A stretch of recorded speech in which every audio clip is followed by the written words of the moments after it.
नमस्कार। ब्रेक के बाद खबरों में एक बार फिर से आपका स्वागत है। अब बात करते हैं राजधानी रांची की। चंदन क्यारी विधायक अमर कुमार बावरी को बीजेपी विधायक दल का नेता और मांडू विधायक जेपी पटेल को सचेतक बनाने पर पार्टी के प्रदेश कार्यालय में जश्न का माहौल है। इस मौके पर मौजूद पार्टी के राज्यसभा सांसद आदित्य साहू ने भी प्रसन्नता जताई। इस मौके पर पार्टी कार्यकर्ताओं ने आतिशबाजी की। राज्यसभा सांसद आदित्य साहू ने अमर कुमार बावरी एवं जेपी पटेल को शुभकामनाएं देते हुए कहा कि नेता प्रतिपक्ष और सचेतक बनना गर्व का विषय है। एक साधारण परिवार से आने वाले व्यक्ति के लिए ऐसे पद पर पहुंचना प्रधानमंत्री नरेंद्र मोदी की सोच का ही परिणाम है और ऐसा सिर्फ भाजपा में ही संभव है, इसलिए हमें इस पर गर्व है। जिंदाबाद अमर परवारी जिंदाबाद आदित्य साहू जिंदाबाद। कि भारतीय जनता पार्टी का जो विचारधारा है कि समाज में रहने वाले अंतिम व्यक्ति की चिंता करनी है और उसके दरवाजे तक विकास की किरण और उसके चेहरे पर मुस्कान लाना है। और मुझे लगता है कि भारतीय जनता पार्टी ने इस राज्य में पहली बार किसी एक दलित परिवार, एक शोषित परिवार, एक वंचित परिवार का एक साधारण कार्यकर्ता को, जो कि ज़मीन से जुड़ा हुआ कार्यकर्ता हैं, वैसे अमर बावरी जी को, जो बोकारो चंदन क्यारी के लोकप्रिय विधायक हैं, उनको विधायक दल का नेता केंद्रीय नेतृत्व ने विधायकों की राय पर बनाने का काम किया है। आज के दिन में केंद्रीय नेतृत्व, प्रदेश नेतृत्व और साथ ही साथ विधायक दल के नेता आदरणीय अमर बावरी जी का मैं दिल से बधाई देना चाहता हूं कि उनके नेतृत्व में पार्टी निश्चित रूप से नई ऊंचाइयों पर पहुंचेगी। देखिए, भारतीय जनता पार्टी विश्व की सबसे बड़ी पार्टी ऐसे नहीं कहा जाता है और ऐसे नहीं बना है। लोकतांत्रिक देश भारत है और भारतीय जनता पार्टी लोकतांत्रिक पार्टी है। इसमें राजतंत्र नहीं है। कभी भी कोई भी या गांव में रहने वाला व्यक्ति हो, शहर में रहने वाला व्यक्ति हो, अपने काबिलियत पर भारत के प्रधानमंत्री जैसे शीर्ष पद पर आसीन हो सकता है।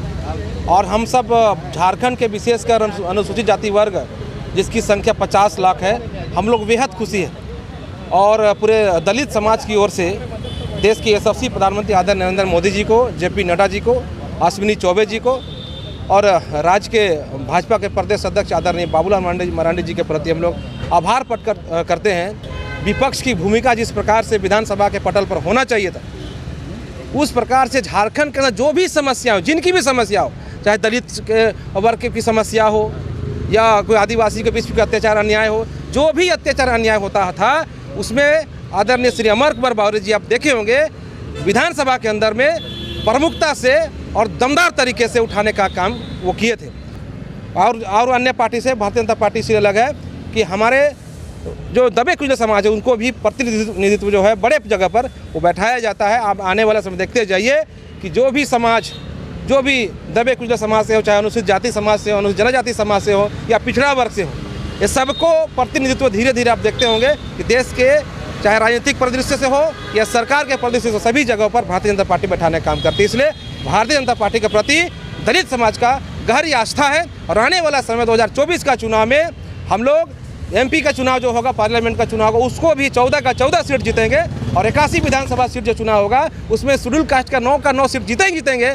वरन पूरे झारखंड से पूर्ण बहुमत के साथ हम लोग हेमंत सोरेन को खदेड़ते हुए भाजपा की सरकार बनाएंगे। वहीं अमर कुमार बावरी को भारतीय जनता पार्टी का नेता प्रतिपक्ष बनाए जाने पर जेएमएम सांसद महुआ मांझी ने अपनी प्रतिक्रिया में कहा कि आने वाले चुनाव को लेकर भारतीय जनता पार्टी तैयारी कर रही है, क्योंकि डुमरी उपचुनाव में जिस तरीके से एनडीए गठबंधन के आजसू प्रत्याशी को हार का सामना करना पड़ा, इसको लेकर भारतीय जनता पार्टी में बौखलाहट है।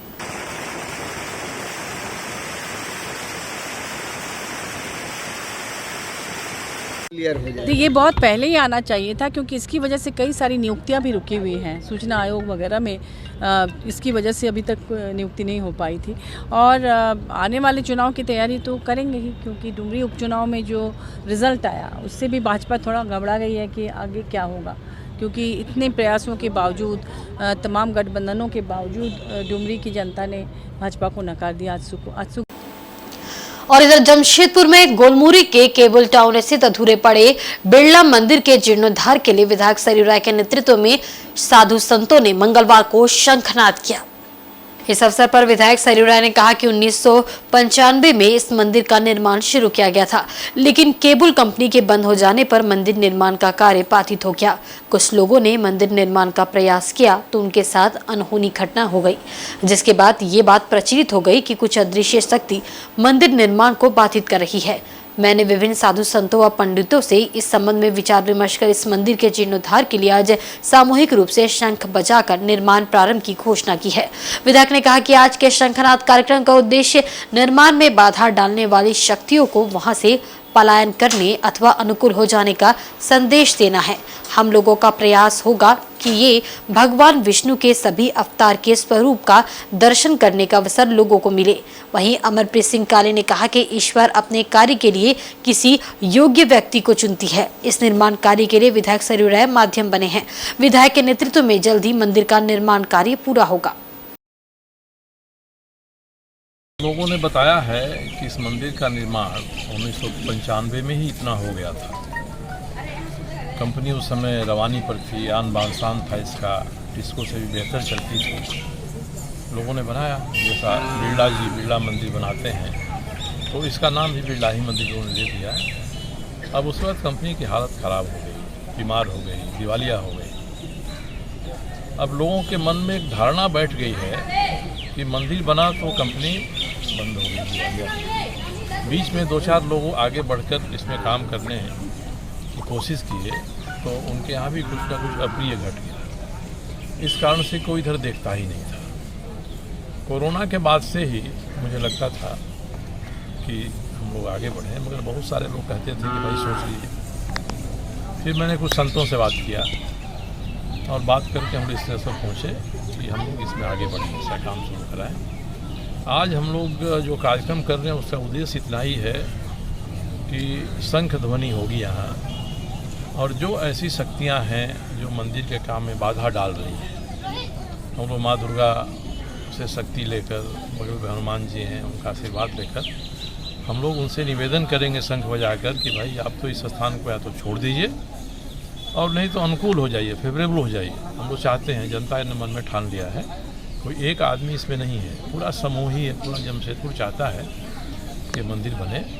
तो जनशक्ति के सामने जब माँ दुर्गा और हनुमान जी की भी शक्ति मिल जाएगी तो कोई विघ्न बाधा यहाँ ठहरेगा नहीं, रहेगा नहीं। इसी उद्देश्य से आज हम लोग ये कार्यक्रम सांकेतिक कर रहे हैं। देखिए, जहाँ सर्वशक्तिमान और देवों को देव जो आराध्य होते हैं, उनका जब कल्पना का जब बीज अंकुरित होता है कि इस स्थान पे भव्य मंदिर बनेगा या धार्मिक अनुष्ठान होगा, तो कार्य कुछ दिन के लिए बाध्य हो सकते हैं, लेकिन काल चक्र जो होता है उसको पुनर्स्थापित करता है। और जहाँ कहीं भी अवरुद्ध होता है विषय, उसको ईश्वर स्वयं किसी न किसी के माध्यम से उसको पूर्ण करते हैं। मैं समझता हूँ कि लंबे कालखंड से ये बिरला मंदिर, प्रचलित बिरला मंदिर, भव्य बिरला मंदिर का हम लोगों ने कल्पना, एक विचार जो हमारे मन में था, बहुत दिनों से लंबित था।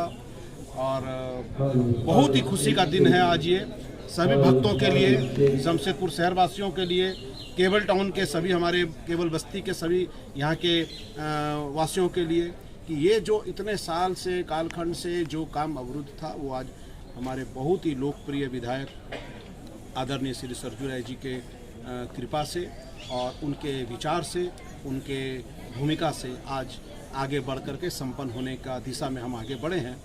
जब ईश्वरीय कार्य होते हैं तो वो तय करते हैं कि किनके माध्यम से कार्य होना है, उन्होंने चुना है और हमारे लोकप्रिय विधायक जी आगे हैं और बाकी सब हम लोग मिलजुल करके जितने भी भक्तगण हैं इस कार्य को आगे बढ़ाएंगे। और एक कार्य है ये ईश्वरीय कार्य अब ना रुके और जल्द से जल्द पूरा हो। जमशेदपुर वासियों को एक बहुत बड़ा एक उपहार के रूप में ये जो लंबित कार्य है ये पूर्ण करने की दिशा में हम आगे बढ़ रहे हैं। इधर सरायकेला जिले के कांड्रा थाना अंतर्गत कांड्रा बाजार में 14 वर्षीय स्कूली छात्रा की सड़क दुर्घटना में हुई मौत से आक्रोशित सैकड़ों की संख्या में गिद्दीबेड़ा गांव की महिलाओं ने पारंपरिक हरवे हथियार के साथ कांड्रा थाने के समक्ष जोरदार प्रदर्शन किया। बता दें कि सोमवार को गिद्दीबेड़ा की 14 वर्षीय छात्रा की सड़क दुर्घटना में मौत हो गई थी। इसको लेकर ग्रामीणों में आक्रोश व्याप्त है। मुआवजे की मांग को लेकर सैकड़ों की संख्या में महिला पुरुष ग्रामीणों ने कांड्रा थाना के सामने प्रदर्शन किया। ग्रामीणों ने बताया कि आए दिन बड़े बड़े वाहनों के आवागमन से कांड्रा थाना क्षेत्र में सड़क दुर्घटनाएं हो रही है, जिस पर पुलिस प्रशासन मौन है। स्थानीय लोगों के पास चलने के लिए सड़क तक नहीं है। वहीं मुआवजा की मांग को लेकर कांड्रा थाना में गम्हरिया अंचलाधिकारी की अध्यक्षता में जनप्रतिनिधि, ग्रामीणों और पुलिस अधिकारी के साथ वार्ता आयोजित हुई, जहां पदाधिकारियों ने 45,000 रुपए परिवार को दिए। वहीं अंचलाधिकारी ने प्रधानमंत्री आवास वत्सल योजना एवं सरकारी योजना के तहत मिलने वाले सभी लाभ जल्द से जल्द दिलाने का भरोसा दिलाया।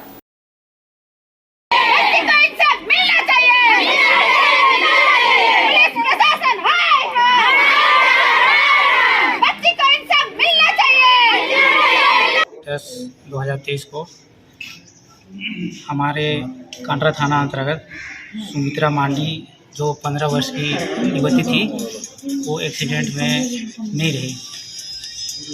तो सरकार के द्वारा जो भी दुर्घटना में मिलती है पैसा 1 लाख रुपया, वो मैं जल्द से जल्द देने का प्रयास करूँगा। और जो भी इनके परिवार वालों को आवास वगैरह नहीं मिला है, तो उनको भी मैं वीडियो सर से बात करके देने का प्रयास करूँगा। जमशेदपुर में दुर्गा पूजा को लेकर जिला प्रशासन पूरी तरह सजग है। वहीं इस बार जमशेदपुर दुर्गा पूजा केंद्रीय समिति दुर्गा पूजा के आयोजकों के लिए एक अनोखा प्रोग्राम करने जा रही है, जिसमें दर्शकों द्वारा वोटिंग के जरिए बेहतर पूजा पंडालों का चुनाव किया जाएगा। समापन के बाद केंद्रीय कमेटी वोटिंग के अनुसार पंडालों को प्रथम, द्वितीय व तृतीय स्थान देगी और पुरस्कृत करेगी। शहर के सभी दुर्गा पूजा कमेटियों के बीच समिति द्वारा प्रतियोगिता का आयोजन किया जा रहा है। इस प्रतियोगिता में जिला प्रशासन तथा केंद्रीय पूजा समिति द्वारा तय मानदंडों पर खरा उतरने वाले पूजा समिति को प्रथम पुरस्कार के रूप में 51,000 रुपए नगद के साथ ट्रॉफी, दूसरे स्थान पर आने वाले को 31,000 रुपए नगद के साथ ट्रॉफी और तीसरे स्थान पर आने वाले पंडाल को 21,000 नगद और ट्रॉफी प्रदान की जाएगी।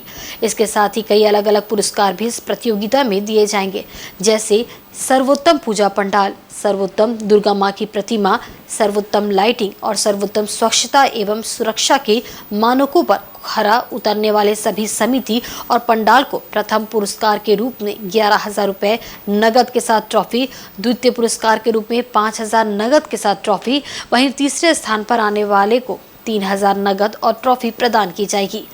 इस प्रतियोगिता के लिए जमशेदपुर दुर्गा पूजा केंद्रीय समिति द्वारा कुछ मानक तय किए गए हैं, जैसे कि इस प्रतियोगिता के आयोजन में वे सभी पूजा समितियां शामिल होंगी जो कि जमशेदपुर दुर्गा पूजा केंद्रीय समिति के सदस्य है। इस प्रतियोगिता में पूजा पंडाल घूमने आए सभी लोग अपना वोट दे सकते हैं। समिति की ओर से जारी वेबसाइट या ऐप के माध्यम से वोटिंग किया जाएगा। सभी पूजा पंडालों में QR कोड लगाया जाएगा, जिससे लोग अपने मोबाइल के माध्यम से स्कैन कर अपना मत दे सकेंगे। पूजा पंडाल के समीप प्रवेश तथा निकास द्वार पर ये QR कोड लगाया जाएगा ताकि आने जाने वाले लोग आसानी से अपना मत दे सके। विजेता का नाम जमशेदपुर दुर्गा पूजा केंद्र समिति द्वारा समापन समारोह कार्यक्रम में घोषणा की जाएगी। होने में लगा रहेगा। बेसिकली एक पंडाल में हो सकता है 3 हो, एंट्री गेट, एग्जिट गेट और जहाँ सामने और जगह मिला, और लोग इस ऐप को इस QR कोड को केवल स्कैन करेंगे। स्कैन करने के बाद उसमें ऑटोमेटिकली आ जाएगा, डिटेल मांगेगा वो, जैसे पंडाल का एक मार्किंग होगा, नंबर कितना नंबर है, तो इस बोर्ड में वो नंबर रहेगा, उस नंबर को देना है उसको, उसके बाद अपनी प्रतिक्रिया को उसमें डाल देना है और वह फिर सेव हो जाएगा और वो हम लोगों के पास आ जाएगा। जमशेदपुर में इस साल लगभग 500 जगहों पर मां दुर्गा की पूजा हो रही है। वहीं बंगाल से आए अधिकतर मूर्तिकार प्रतिमाओं को अंतिम रूप देने में लगे हैं। कोरोना काल में जहां मूर्ति की ऊंचाई पर पाबंदी थी, जिसकी वजह से मूर्तिकारों को मुनाफा कम हुआ था, लेकिन इस बार कारीगरों को अच्छी कमाई हो रही है। कोई भी मूर्ति की ऊंचाई 8 फीट से कम नहीं है।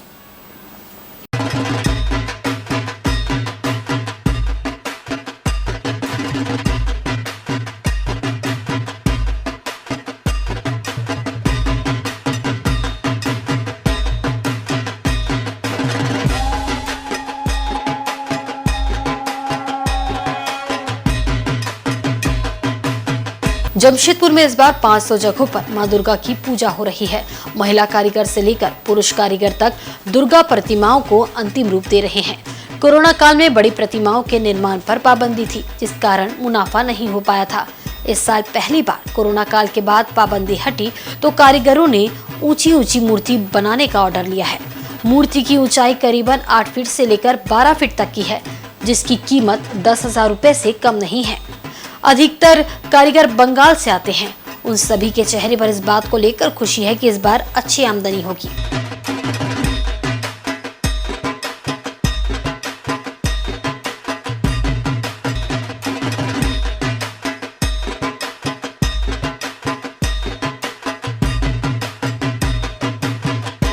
ये सब तो ठीक ही है, बाजार ठीक है।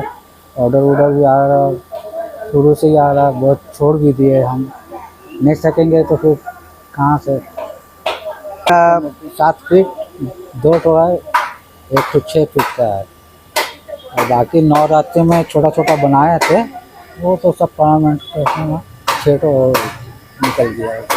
कितना दाम से लेके कितना दाम तक मूर्ति है? यहाँ तो देखिए, मूर्ति तो देखा जाएगा जैसे कलकत्ता बाजार में बनाता है 1.5 लाख 2 लाख का भी मूर्ति बनता है, लेकिन हम लोग के यहाँ पर उतना तो नहीं है। मेरा पास में है कि जैसे 8,000 10,000 11,000 इसी का रेंज में है। ठीक है, बाजार में ऑर्डर करीब सबका ही है, अच्छा सही है। तो जैसे टाइम भी थोड़ा सा मिला है हम लोगों को, विश्वकर्मा पूजा बाद में करीब 25-26 दिन समय। वहीं महिला कारीगर सुनीता का कहना है कि इस बार उन्होंने 5 से अधिक ऐसी मूर्तियां बनाई हैं जिनकी ऊंचाई करीबन 8 से 12 फीट है। अच्छा मुनाफा हो रहा है। हमने पश्चिम बंगाल से कुछ कारीगर को बुलवाया है। ये बच्चा तो मेरा अच्छा मूर्ति ऑर्डर करने मिला, 4 ठो मिला है ऑर्डर। मूर्ति का ज़्यादा रेट नहीं है, वही 8,000 8,500 रुपया का। ऐसा वैसा कुछ नहीं है, जितना जैसे ऑर्डर देता है इतना। तो बहुत सामान का देखिए काश है, ये तो कारीगर लगा के काम कराता है। इधर बोडका प्रखंड के पोराड़ी पंचायत की महिलाओं ने महिलाओं को डाइन कहना बंद करो के नारे के साथ जागरूकता अभियान चलाया, ताकि रूढ़िवादी मान्यताओं में विश्वास करने वाले ग्रामीणों को बताया जा सके कि डाइन विद्या जैसा कुछ नहीं होता। ये एक सामाजिक कुरीतियां है, जिसके जकड़न से बाहर निकलना है। समाज कल्याण महिला सशक्तिकरण समिति को गांव की रासमणी पुराण द्वारा सूचना दी गई कि गांव की एकल एवं विधवा महिलाओं को गांव के कुछ लोगों द्वारा डाइन कहकर पुकारा जा रहा है। उन्हें डाइन कहकर मानसिक रूप से प्रताड़ित किया जा रहा है। इस मामले को महिला समिति ने गंभीरता से लेते हुए गांव की महिलाओं के साथ एक बैठक की। बैठक में ग्राम प्रधान को बुलाया गया और डाइन शब्द के खिलाफ जागरूकता अभियान चलाने का फैसला लिया गया। पूरे गांव की महिलाओं के सहयोग से रैली निकालकर एकल महिला एवं विधवा महिला को डाइन कहना बंद करे के नारे लगाए गए। समाज कल्याण महिला सशक्तिकरण समिति को हम डाइन प्रथा के बारे में बात रखे वहाँ पर कि हमारे गांव में डाइन प्रथा के बारे में बहुत हिंसा होता है। इसी को लेके हम चर्चा किए और आज हमारे गांव में डाइन प्रथा के बारे में मीटिंग रखे और मीटिंग के साथ साथ रैली भी निकाला गया। जिन लोगों द्वारा महिलाओं को डाइन कहा जा रहा था उन्हें समझाया गया एवं बताया गया कि ये कानूनन अपराध है। यदि आप ऐसा करते हैं तो आप दंड के भागीदार बन सकते हैं। गुड़भंगा गांव में डायन प्रथा के खिलाफ आयोजित इस कार्यक्रम में मुख्य रूप से समिति के अध्यक्ष देवी कुमारी भूमिज उपस्थित थी। समिति के और आने के बाद में यहाँ पर हम लोग कार्यक्रम किए। यहाँ के लोगों को हमने जागरूक करने की कोशिश की है कि ये बहुत गलत है। ये जो डायन प्रथा है ये सरासर कुप्रथा है, जो कि समाज के लिए एक अभिशाप है। इसको ना करें और आपस में मिलजुल कर रहे और जो हालात के ऐसे मारे हैं उनको और हिंसा से क्यों मारने का काम कर रहे हैं, उन सभी को जागरूक किया गया। साथ ही साथ में उनको विनम्रता पूर्वक अनुरोध किया गया कि इस कुप्रथा अंधविश्वास के चक्कर में ना आए, क्योंकि ऐसा अगर होता है तो कभी भी समाज का डेवलपमेंट नहीं हो सकती है। जिस चीज़ को लेकर हमने जागरूक अभियान चलाया, साथ ही साथ में हमने जागरूक रैली भी निकाली।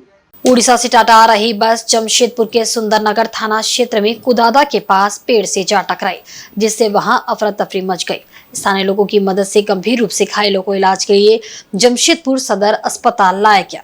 इस सड़क दुर्घटना में आधा दर्जन यात्री घायल हो गए हैं, जिसमें गंभीर रूप से घायल लोगों को एमजीएम अस्पताल रेफर कर दिया गया और हल्के फुल्के चोटिल लोगों को इलाज के बाद छोड़ दिया गया।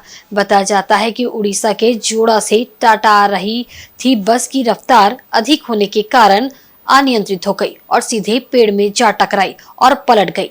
स्थानीय लोगों की मदद से सभी यात्रियों को बस से बाहर निकाला गया और इलाज के लिए जमशेदपुर के सदर अस्पताल भेज दिया गया। बस में सवार बड़बिल की महिला ने बताया कि वह पूजा की मार्केटिंग करने और इलाज के लिए जमशेदपुर आ रही थी। स्पीड होने के कारण अनियंत्रित बस पेड़ से जा टकराई और पलट गई। गाड़ी पलटी है। आपको मालूम नहीं चला कि कैसे चल रहा है? क्या गाड़ी तेज गति? हाँ, तेज था गाड़ी। तो ये कहाँ एक्सीडेंट हुआ था? एक खलसा होटल के पास हुआ है। किस तरह से हुआ था यह एक्सीडेंट? पता नहीं, उसका गति अपना स्पीड में जा रही थी बस, अपना क्या पता नहीं उसकी अपना था गली थी तो उसको उल्टी और डेथ था, काफ़ी बढ़ा हुआ था, सीरियस थी। एक और पेशेंट था, उसका शोल्डर डिस्लोकेशन लग रहा था और एक और पेशेंट था उतना सीरियस नहीं था, उसको हेड इंजरी था। मोस्टली पेशेंट हेड इंजरी था, मोस्टली जो पेशेंट आया था हेड इंजरी था, लेकिन मेरी थोड़ा सा गंभीरता एक ही लगी थी, गंभीर थी। कितने पेशेंट को सर एमजीएम रेफर किया गया? लगभग पेशेंट 3 पेशेंट को रेफर किए हैं। टोटल कितने पेशेंट आए थे आपके लगभग 13 पेशेंट आए। सब सभी की स्थिति कैसी है? वही एक पेशेंट की स्थिति थोड़ा गंभीर कर सकते हैं, लेकिन चल फिर रही थी। वहीं निरंतर बिजली कटौती को बंद करने के लिए मुसाबनी कांग्रेस प्रखंड कमेटी ने डीवीसी सब स्टेशन में विभागीय पदाधिकारियों को एक ज्ञापन सौंपा। मुसाबनी प्रखंड कांग्रेस कमेटी ने दुर्गा पूजा में निरंतर बिजली कटौती बंद करने को लेकर प्रखंड अध्यक्ष संजय शाह और लक्ष्मण चंद्र बाग के नेतृत्व में डीवीसी सब स्टेशन में ज्ञापन सौंपा। इस मौके पर तापस चटर्जी भी उपस्थित थे। मौके पर कार्यकर्ताओं ने जमकर नारेबाजी भी की। उसके बाद डीवीसी के पदाधिकारी से पूजा के माहौल में निरंतर बिजली कटौती को बंद करने की मांग की, ताकि दुर्गा पूजा से लेकर छठ तक लोगों को निरंतर बिजली की आपूर्ति हो सके। जो आप लोग देख रहे लगातार जो बिजली कटी जा रही है इस पर्व के समय, इस क्षेत्र का सबसे बड़ा पर्व है दुर्गा पूजा। दिवाली के समय के पहले से रात में देखिए, जब मार्केटिंग करने घर से निकलता आदमी तो अंधेरा में निकलता। मार्केट का जो हाल है सब बिजली के लिए है। बिजली तुरंत 3 घंटा 4 घंटा बंद रहता है, कोई इन्फॉर्मेशन नहीं रहता, बंद रहता है। अगर हम लोग जेबीएनएल में जाते हैं तो जेबीएनएल बोलता है कि डीवीसी काट देता है, हम लोग क्या करेंगे? डीवीसी में आ जाए तो इन लोग हम लोग कम करते हैं, लेकिन रजिस्टर में जो दिखाया कि ही लोग ज़्यादा काटते हैं। तो आज हम लोग कौन काटता नहीं काटता इसके लिए नहीं आए। हम लोग यहाँ आए कि दुर्गा पूजा से छठ तक एकदम अनइंटरप्टेड बिजली मिलना चाहिए, थोड़ा सा भी बिजली नहीं कटना चाहिए। दुर्गा पूजा से छठ तक इसी को लेकर हम लोग कांग्रेस पार्टी आज आए हैं, ज्ञापन दिए हैं। और इसके बाद अगर नहीं सुधरेगा पूजा में भी हम लोग झंझट करेंगे भैया का, अगर बिजली नहीं सुधरेगी तो। क्या आश्वासन मिला? तो बोला ठीक है, हम लोग भेज दे रहे हैं ऊपर में, लोग क्या करेगा, भेज देते हैं। भेज दे के हम लोग भी आप लोग की जो मांग किए हैं उसको हम लोग भेज दे रहे हैं। मुसाबनी प्रखंड कार्यालय प्रांगण में नेहरू युवा केंद्र पूर्वी सिंहभूम के सहयोग से मेरी माटी मेरा देश कार्यक्रम आयोजित किया गया। केंद्र सरकार के युवा एवं खेल मंत्रालय के आदेशानुसार नेहरू युवा केंद्र पूर्वी सिंहभूम के सहयोग से प्रखंड सह अंचल कार्यालय मुसाबनी में मेरी माटी मेरा देश कार्यक्रम का आयोजन किया गया। इस कार्यक्रम में प्रखंड विकास पदाधिकारी विजय कुमार महतो ने मुसाबनी प्रखंड के सभी ग्राम पंचायत के मुखियाओं, प्रखंड एवं अंचल कर्मियों, युवा क्लबों के सदस्यों, नेहरू युवा केंद्र के सदस्यों को पंच प्राण की शपथ दिलाई। मुसाबनी प्रखंड के अंतर्गत ग्राम पंचायतों से मिट्टी एवं चावल को कलश में इकट्ठा कर नेहरू युवा केंद्र के मुसाबनी प्रखंड राष्ट्रीय युवा स्वयंसेवक बैद्यनाथ हांसदा को सौंपा गया। इस कलश को स्वयंसेवकों द्वारा उपायुक्त कार्यालय जमशेदपुर को सौंप दिया जाएगा। और आज के बुलेटिन में बस इतना ही। कल फिर हाजिर होंगे कुछ नई खबरों के साथ। तब तक देखते रहें इनसाइड झारखंड न्यूज। नमस्कार।